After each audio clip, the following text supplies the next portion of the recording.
Coming back to West Asia and the developments there, Israeli authorities have released 90 Palestinian prisoners as part of the hostages for prisoners swap deal. This is between, of course, Israel and Hamas. The release of these prisoners was in exchange for the return of 3 Israeli hostages who were returned back to Tel Aviv on Sunday. And this is the first of 33 Israeli hostages due to be freed from Gaza under phase 1 of the ceasefire deal.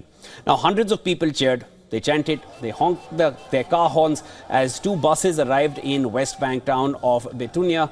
Images showed members of the crowd climbing atop the lead bus and unfurled a Hamas flag. They were joined by others waving the flags of Fatah, Islamic Jihad and several other Palestinian factions, as well as the Palestinian national flag.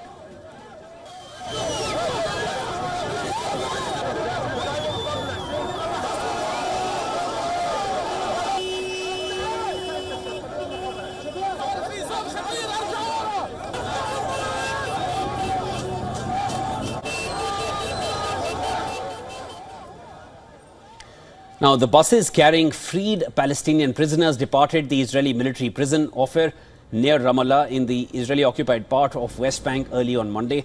According to Hamas, those freed from Israeli prisons included 69 women and 21 minors from the West Bank and Jerusalem. I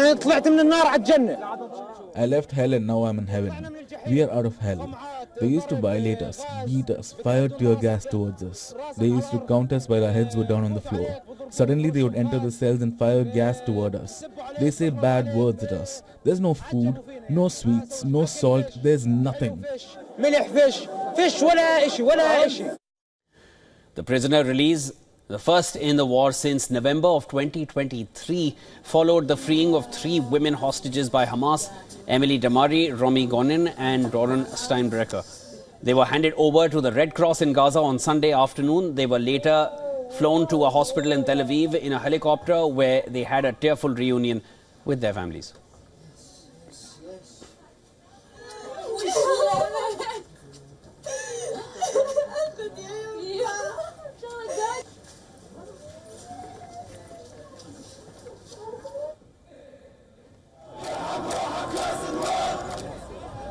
Israel named 737 prisoners who are to be released over the first phase of the deal in exchange for 33 Israeli hostages.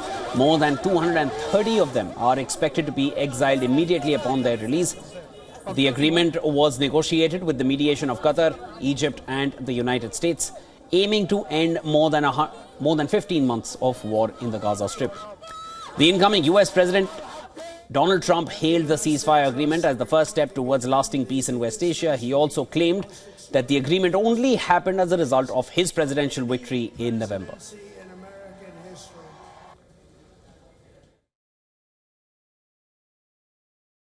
Perhaps most beautiful of all, this week we achieved an epic ceasefire agreement as a first step toward lasting peace in the Middle East.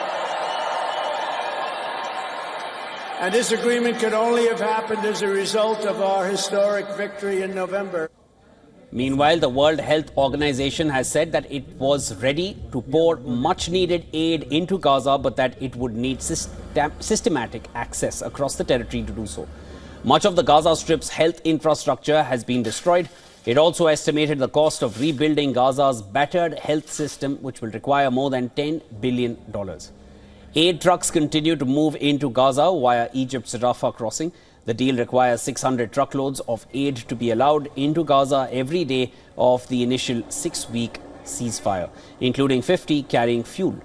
Half of the 600 aid trucks would be delivered to Gaza's north, where experts have warned that famine is imminent. The World Food Programme has said that it was moving full throttle to get food to as many Gazans as possible.